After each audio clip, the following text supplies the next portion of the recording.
Back, we're going to do this front view copy of a drawing by the great Italian artist Caracci.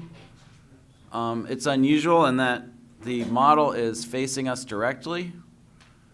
We're going to start by thinking of the cranium as a circle, but look at how lightly I'm drawing this. You want to use equally light pressure. And let's experiment with how we're going to break this down today. If we go from the hairline to the brow ridge to the bottom of the nose to the bottom of the chin, you see how this breaks out into thirds? So let's try doing it like that. So we're going to go hairline, brow ridge, or eyebrows,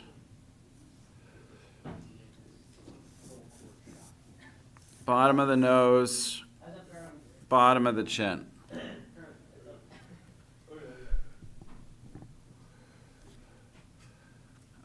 I just adjusted my scale, so my drawing's the same size as the drawing on the screen. You can try to do the same thing. It's not a bad idea. Does everyone understand what I did here?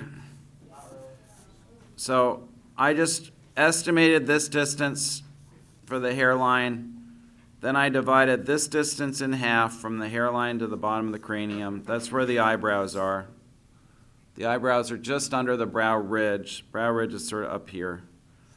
The bottom of the cranium is equal to the bottom of the nose, and the bottom of the chin is an equal unit to these other two units. And I'm just going to do a placeholder for my face shape. I'm not doing the jawline yet. I'm just doing a very simple egg shape. Those are our major proportions, though. And sometimes most beginners put the shoulders way too low. Sometimes it's helpful to just imagine if you can join the shoulders where you'd be intersecting the head. So that kind of puts the shoulders up here.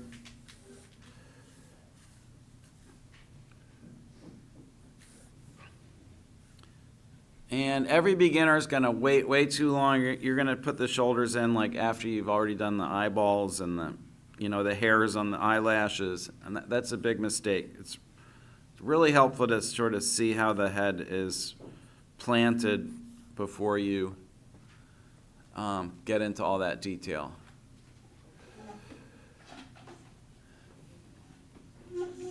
Because this is a exact front view, it might be helpful to put a line of symmetry down the middle like that. And remember, this is our line for the eyebrows. The eyes are going to be centered on the face across here. And we can measure that. Make sure your eyes are centered. That is the number one error that you're going to want to make, is put the eyes too high on the head. I can verify that they're centered by putting a line on the screen, and I'm going to go put my pencil right up on the screen and measure from the bottom of the chin to the eyes, and then the eyes to the top of the head, and I can see the eyes are indeed exactly centered.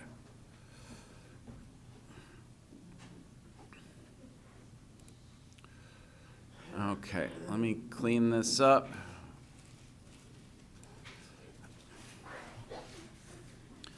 Okay, the next thing we're going to measure is the eye spacing. And we're always starting by estimating how much space there is between the eyes, and we're comparing that to the width of the eyes. So this young man has very classic proportions. You see how this distance and this distance are the same. This distance and this distance are about the same, and this distance is a little bigger. So the way you can think about it is you can just mark a space in the middle that is a little bigger than an eye, if you know what eyes look like, and then divide this space in half and this space in half. I might have made that space in the middle a little too big. You can go back and revise, but what you're looking for is these 4 units are about the same, and this unit in the middle is a little bigger. Everybody got that? Okay. We're going to check our nose width. Noses are usually as wide as the space between the eyes. This guy's nose is a little narrower than that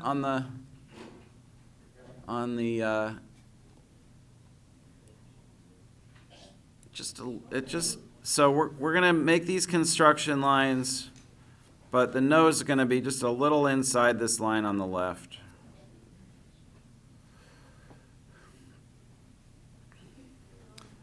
And we're looking for this to be a third of the way down.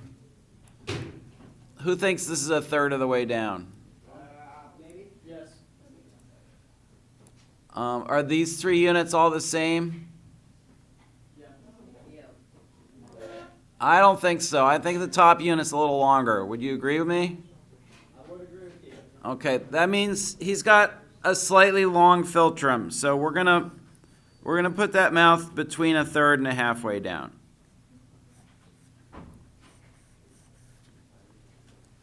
So those are all our major measurements that we're going to do.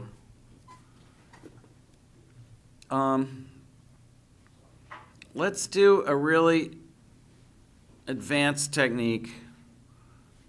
We are going to do a little shadow mapping before we draw the features. So we kind of know where our major changes are. Again, do this with very light pressure. And this is something you can try on your self-portraits. You're just following what I'm doing. This is our main shadow on the side of the head. And we're going to put another shadow just inside this eye. Another shadow here. And a little piece of shadow along the edge of the philtrum.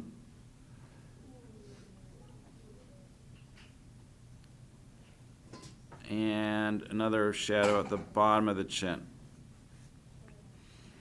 I'm going to put one more shadow inside this eye. Now, these shadow shapes, we're free to move these around. I'm going to make a little more fullness at the top of the head. Remember, I'm left-handed. My first shading right now is going to be a lefty direction. I'm going to say Caracci was right-handed.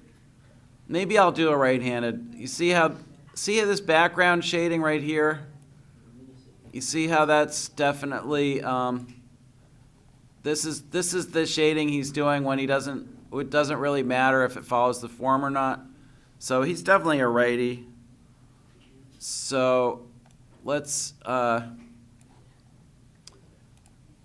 go ahead and I'll do righty first shading. So you draw along with me. If you're left-handed, you're going to go the other way. I'm actually using my right hand for this.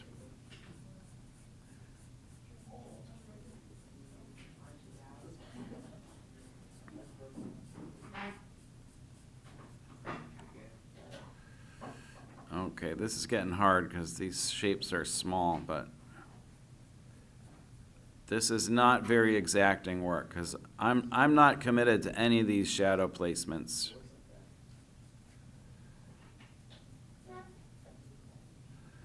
And I'm going to go ahead and shade a little bit on the collar. I didn't shadow map that, but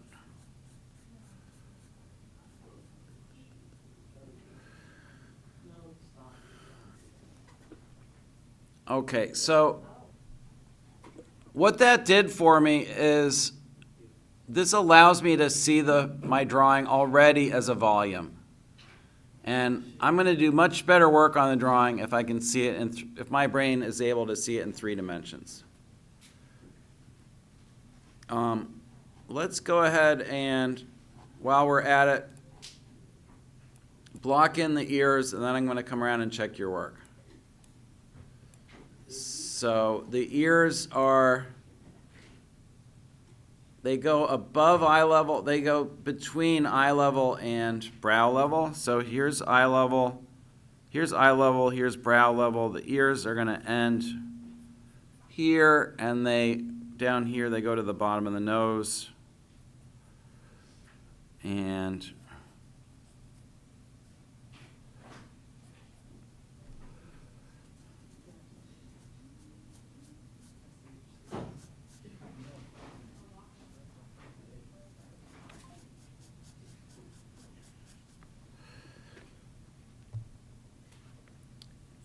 the last 2 little shadow shapes I'm going to put in, I'm going to put in some darks right on this eye line for the irises.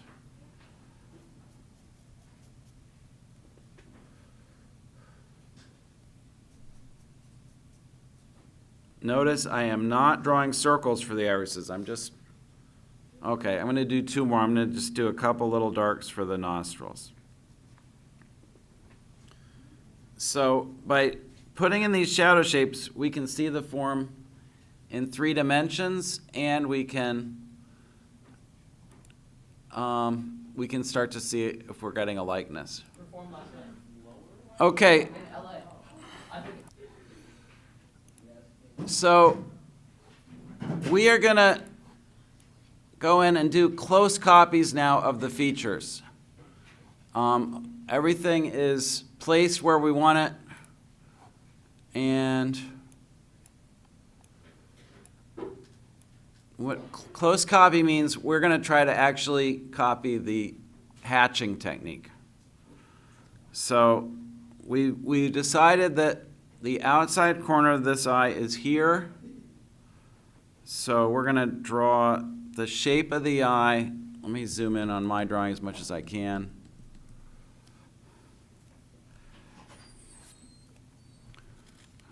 So we're going to sketch the shape of the eye. Notice that the inside and outside corners of this guy's eyes are at the same level. Okay, so if we simplify this form to block it in, it would be something like this.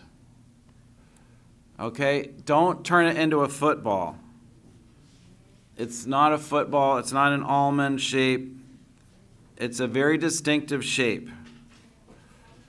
And we know where it goes. We know roughly where the dark of the iris goes. So block it in very lightly like this.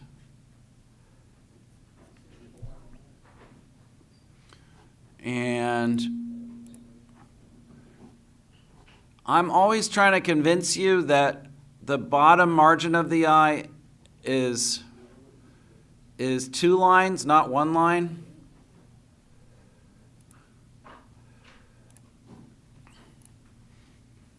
Okay, so this bottom margin of the eyelid is not 1 line, it's 2 lines. Can everybody see that? And they're both very, very faint. So we're going to bring the inside line around very faintly like that, and then the outside line very faintly below it. That's a form that every beginner completely overlooks, that thickness of the bottom lid. But it's beautifully shown here, and you can see how important it is.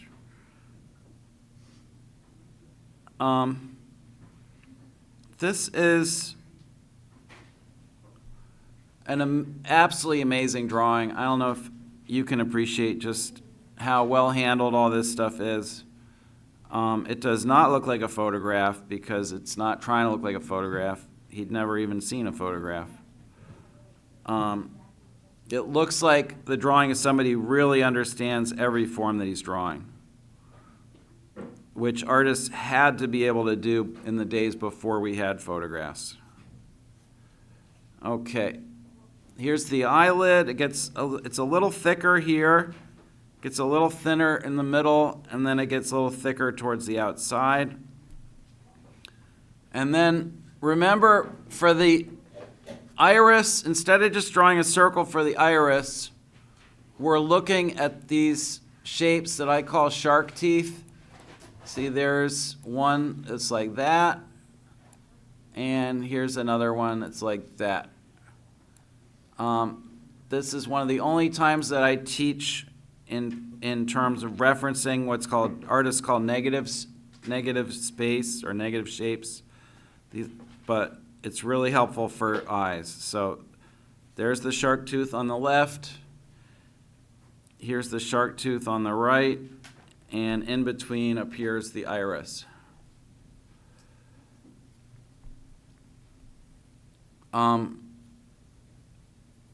As I instructed earlier, don't center the pupil on the part of the iris you can see. The pupil's going to be higher than that because more of the iris is covered by the upper lid and less by the lower lid. So the pupil is going to be closer to the upper lid. And he's showing us that little trick that cartoonists love of not drawing the whole pupil but having a notch cut out of it to show the highlight on the pupil.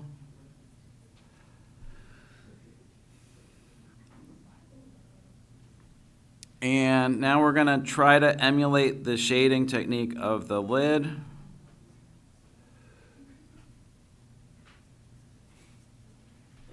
And some hatching on this cup-like form around the eye. And this is where you're really just trying to draw every line that you see. And you're trying to draw it in the same direction that the artist drew it. This is not first shading. It's got nothing to do with if he's left-handed or right-handed. Every mark he's making is following the forms, and that's what you should aspire to learning how to do. And there's a slight secondary crease running right along here. It's a little bit unusual, but we're definitely seeing it. And some beautiful cross-hatching up here.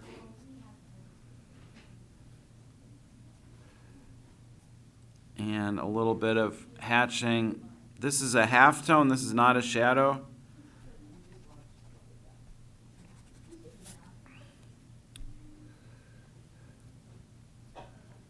And remember, we marked our eyebrow line up here, so we're going to have this little bit of darkening up here, and we're hatching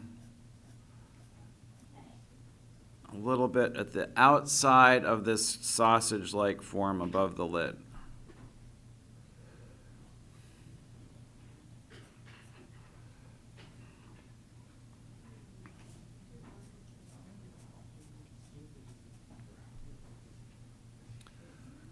Okay. So we're done with that eye. Let's just go ahead and do the other eye next. No, let's do the nose next. We're going to work our way down to the nose. So we've got this very slight halftone hatching along the edge of the nose. I'm going to erase that construction line at the bridge. Okay. This is kind of important, so everybody pipe down for a second. And one thing that I find it really useful to measure is this space. So here's the bottom of the eye socket, and here's the top of the ala.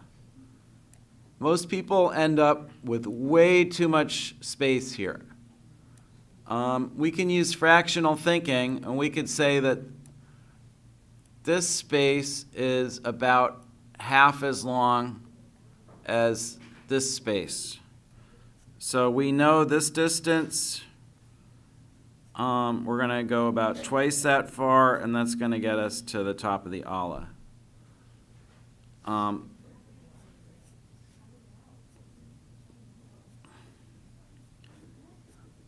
Remember, this is the form that I call the parentheses. Parentheses are gonna stay inside this box that we already drew. And the tip of the nose is going to be centered on that construction line. Comes down just a hair further than the parentheses. And the other parenthesis is on the other side. It's pretty symmetrical as we would expect it to be.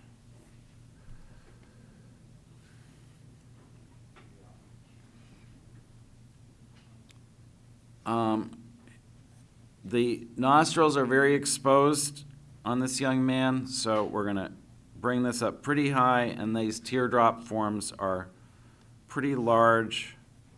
Notice there's a sharp edge at the boundary of the teardrop along the top and a softer edge along the bottom.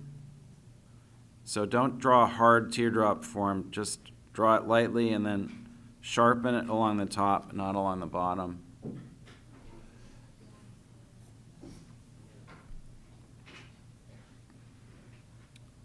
There's an unusual darkening right here along the top of the ala, not as much along the bottom.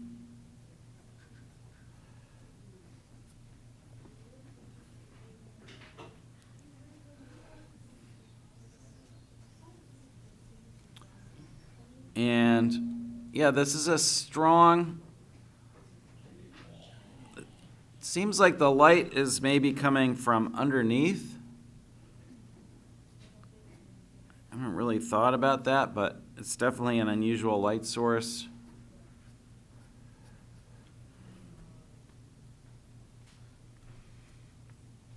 And we're going to pay special attention to the way the light is curving, the way the hatching is curving around this philtrum. So the philtrum is, remember, this U-shaped form between the nose and the upper lip.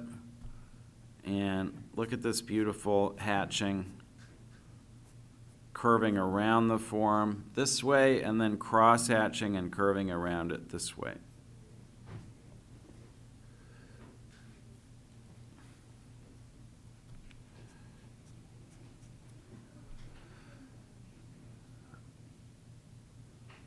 Okay, there's a see this faint line right here? It kind of just shows that plane change at the tip of the nose.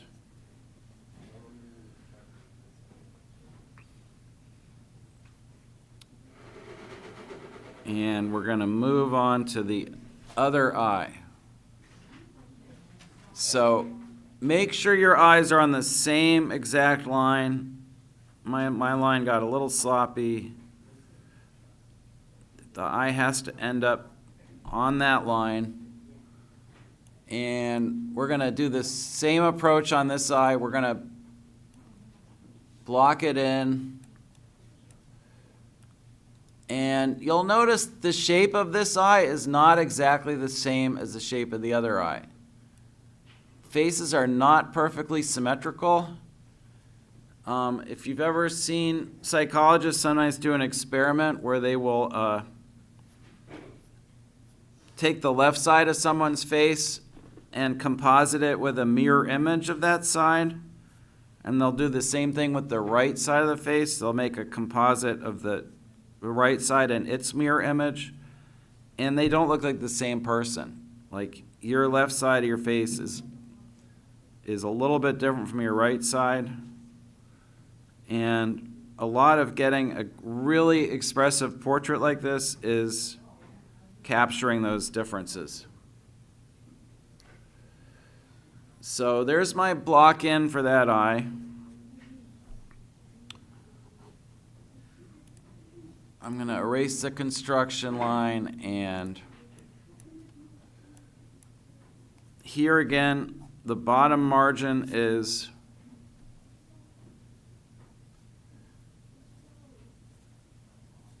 a double line, not a single line.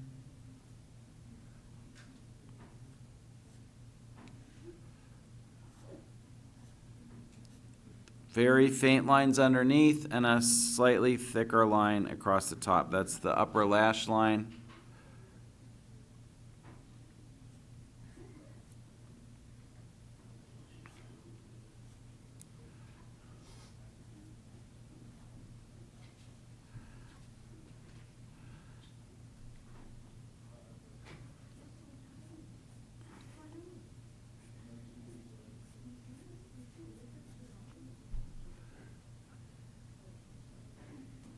And try to follow these hatching marks as closely as you can.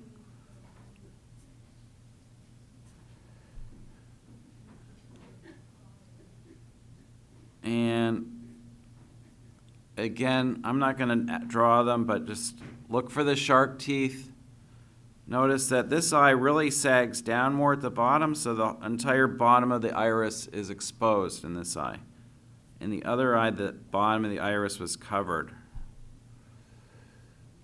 So this eye is a little wider than the other eye.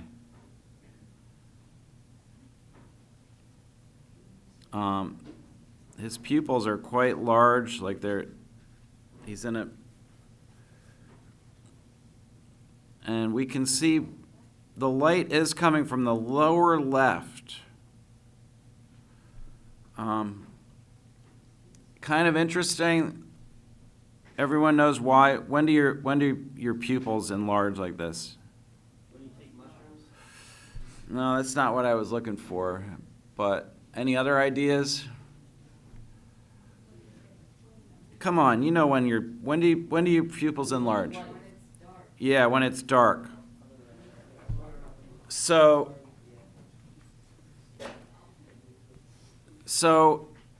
could this be window light?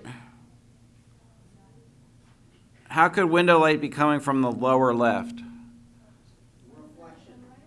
It can't be window light. So this is drawn by artificial light. Did they have electricity in the 1600s? No, it was drawn by like a lamplight or candlelight, and that's why his pupils are so dilated, so enlarged, is because it's in a pretty dark room. The only way you could draw something with this light source at this time period would have been in a fairly dark room. He would have had to cover the windows in order to make sure that the only light source was the candle,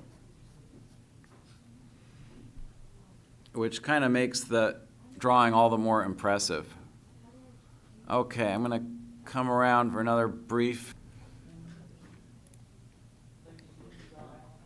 Okay, so we're going to do some study of the hatching along the side of the nose.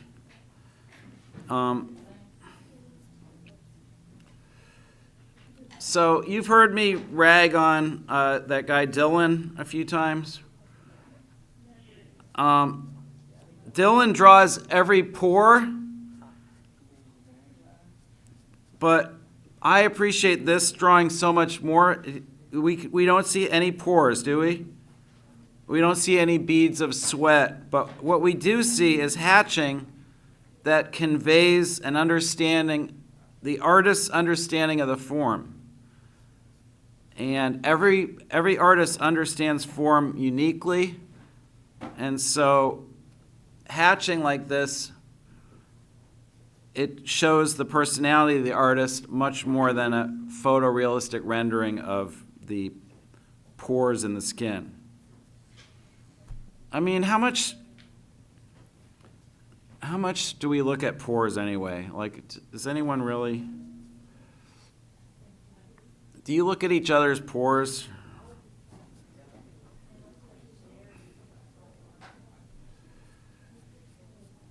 Okay. So, see this piece of light?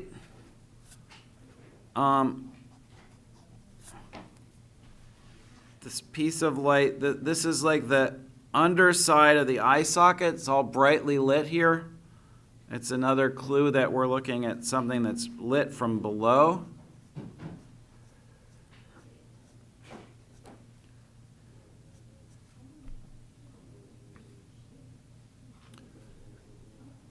And here we're getting into some much denser shading for the shadow on the side of the head. But try to follow my hand direction and try to keep up. Just do what I'm doing right now. We're hatching around that cranium this way, and then we're going to hatch around it this way. We're creating that cross hatching that shows the contours of the form.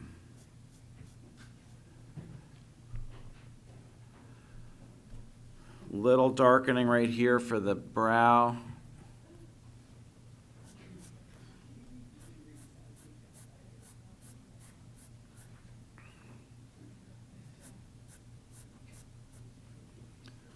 Okay, when we get down to here, I'm going to erase some of my construction lines and shadow map, because if you remember how we shade spheres, what we want to have is the hatching going over that edge.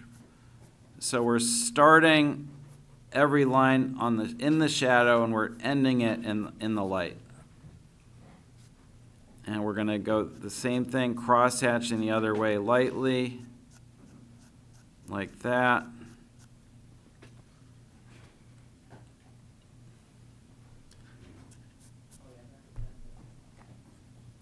And we're going to go a little darker along this edge of the jawline.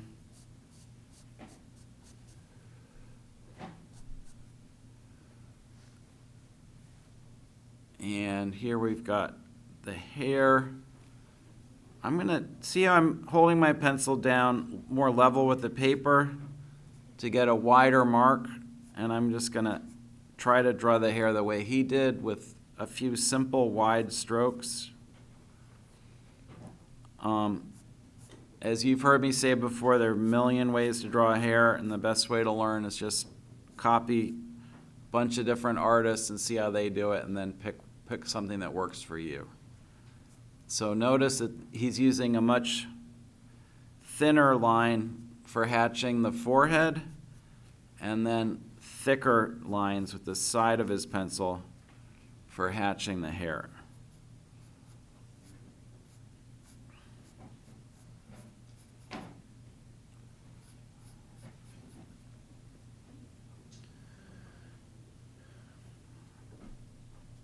Okay, we're going to, whether you're caught up or not, just draw with me. We're going to try to do this ear. So we're going to start, we already blocked it in. Here's the outline of the outside of the helix. And look at how the line weight varies. See how this is really dark because it's in shadow. Here it's coming into the light slightly. It gets lighter, and then it gets darker again at the earlobe. And here's the outside of the shell. Now let's start where we always start, with the tragus, antitragus, and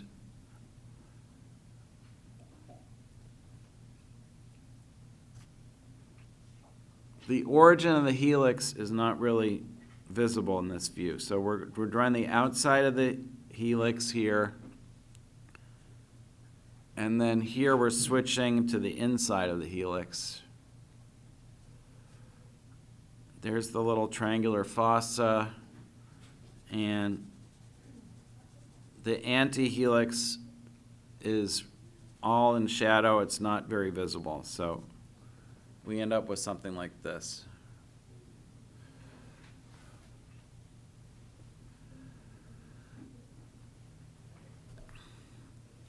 Okay, thinking back again to our work with spheres, remember the idea of a core shadow and a reflected light? So right along this edge, we can see a slight darkening. So I'm going to go one more time with a little more pressure. And that's going to establish that core shadow, and it's going to cause this form to turn, to look rounded as it turns towards the light going this way. You see what that did? It created that little sense of illumination here, and that helps us read the roundness of the form. There's another little core shadow right here along the top of the ala.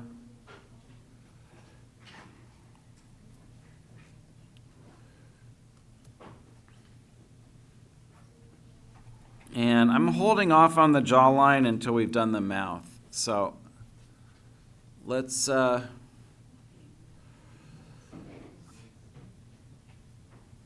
do the mouth together now. Again, if you're falling behind, just try to stay with me. You can go back and revise things later, but here's how we start the mouth. That's that little smile line in the middle, centered under the philtrum. I'm going to try to do it with a little more finesse. Look at the line weight again. It's like, it's not a heavy line. It's like fainter than you think. Then it gets heavy and goes straight to the left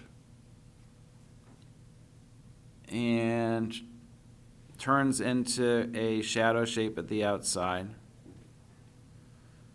And look at this, not symmetrical. You see how just like this eye kind of sags down a little more than the one on the left, this side of the mouth comes down a little more. Think what it takes to observe from life those slight asymmetries.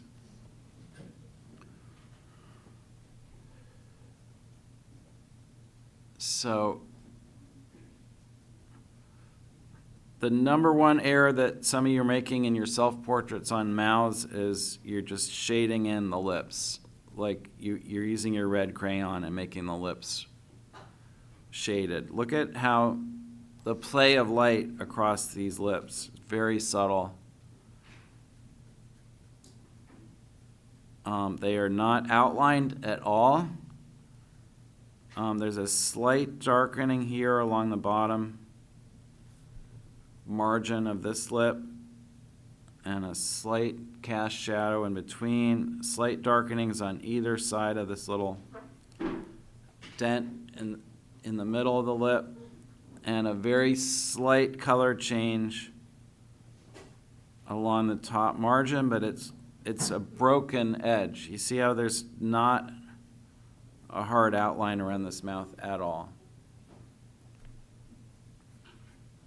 Little bits of shading on the philtrum. Maybe a little mustache there, I'm not sure.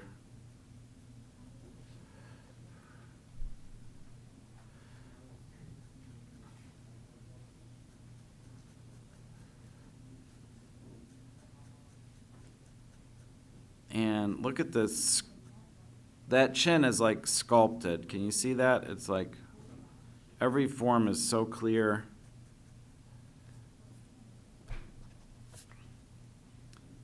As usual, I'm not going to do it justice, but we're just all doing our best here. So.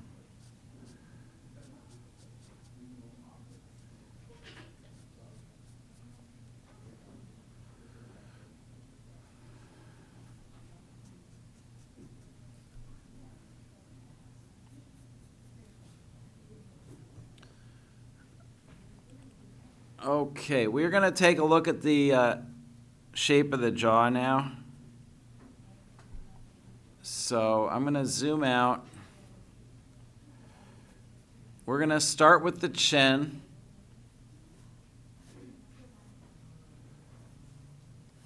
So there's the form of the chin. It's, again, not 100% symmetrical.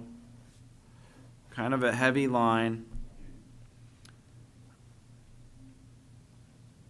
And the jaw turns. Remember, we're always looking for the jaw to turn below the level of the mouth. So here's the corner of the mouth here. There's this angle, this angle. The angle of the jaw is right here. It's substantially below the corner of the mouth. So make sure you do the same thing. Here's the corner of the mouth. There's the angle of the jaw. Remember, most of you are going to want to turn the jaw higher than that, which is a pretty major error. And we would expect the jaw to turn in the same general area on the other side, which it does, but on this side it is slightly rounder. Again, another kind of very sophisticated asymmetry that the artist, I think, has slightly exaggerated in order to give a very clear sense of a likeness of this gentleman.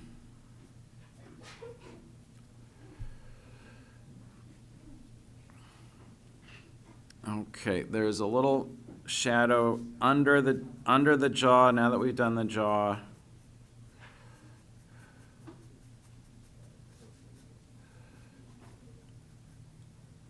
And please, we are going fast today. Don't look at your copy and think, oh, this is terrible. You know, to really do this justice at your level of skill would probably take like 3 or 4 hours, and you could do it if you had that much time. We don't have that much time today, so we are just sort of going much faster than that, and we're just seeing what it feels like to do a copy of something like this.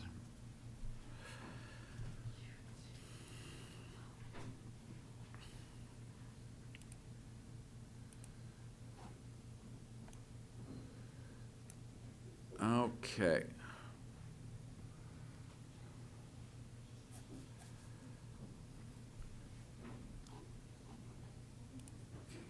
I think this would be a good time for me to take another quick look around the room. So I'll be right back. Okay, we're going to have to hurry and finish this drawing. We are almost done. I'm going to block in this ear. We already know where it sits.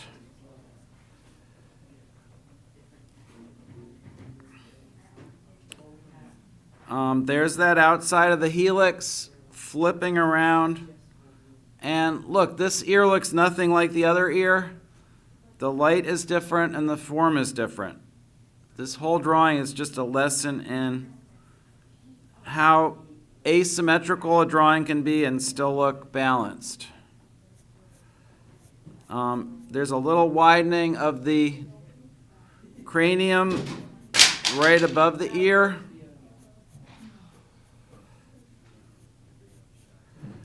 And remember, this was just an estimation of where the cranium ends.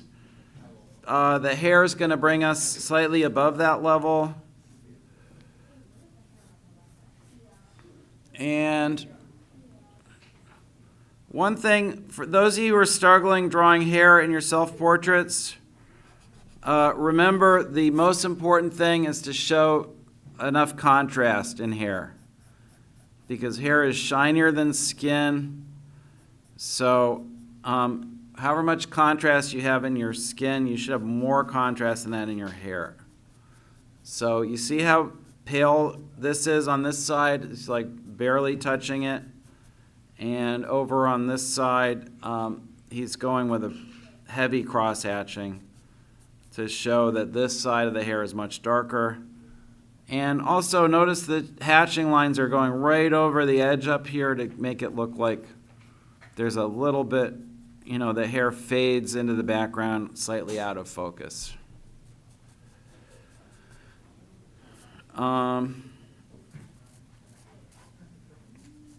The last step in a drawing like this is sort of balancing your darks. We are going to go right to the bell today, so please put your names on your drawings. I'll put them away for you.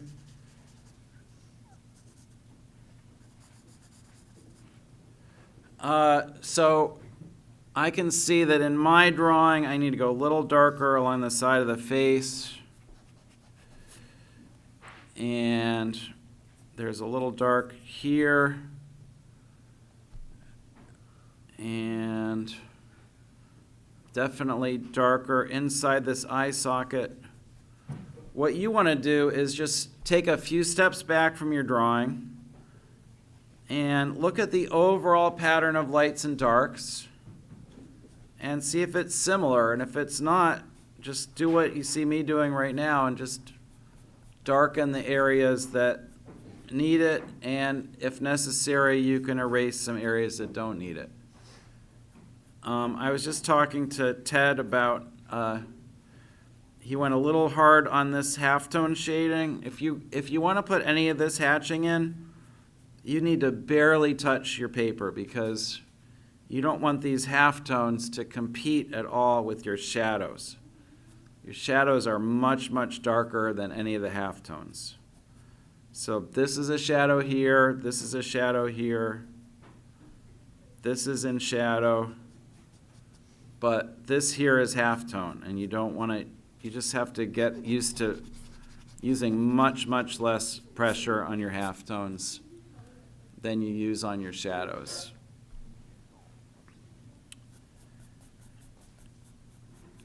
And as I was just telling you a minute ago, but I'm going to tell the people watching on YouTube, doing a good copy, doing copies is valuable even if they aren't that good, because when we get to the end of the copy, we know we've looked at the entire drawing. And it's a record of looking in the same way that turning the page in a book you're reading is a record of reading. Until you have finished your copy, you cannot really tell anyone that you've seen the whole drawing because there's so many elements of the drawing that you have not noticed.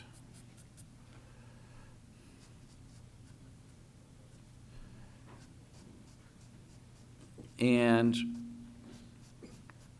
when you do a copy of a drawing that's this amazing, you should feel like you've learned something.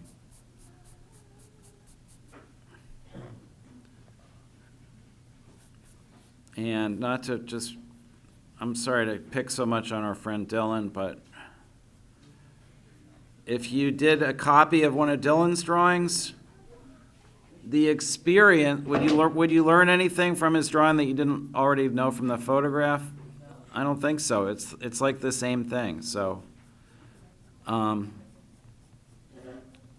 why would you ever bother copying something like that? You may as well just copy a photograph that you took, right? But a drawing like this, there's so much that you can learn from it. It's such a valuable experience. So.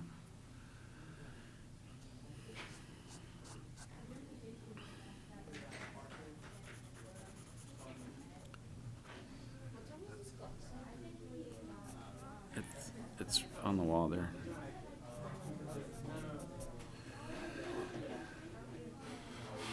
Okay, that's all we have time for today.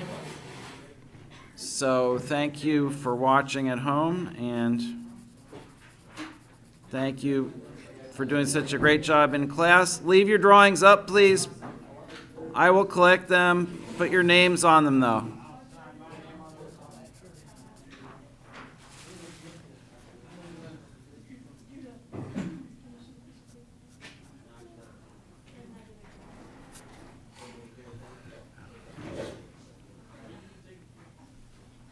Oh, I can't stop working on this.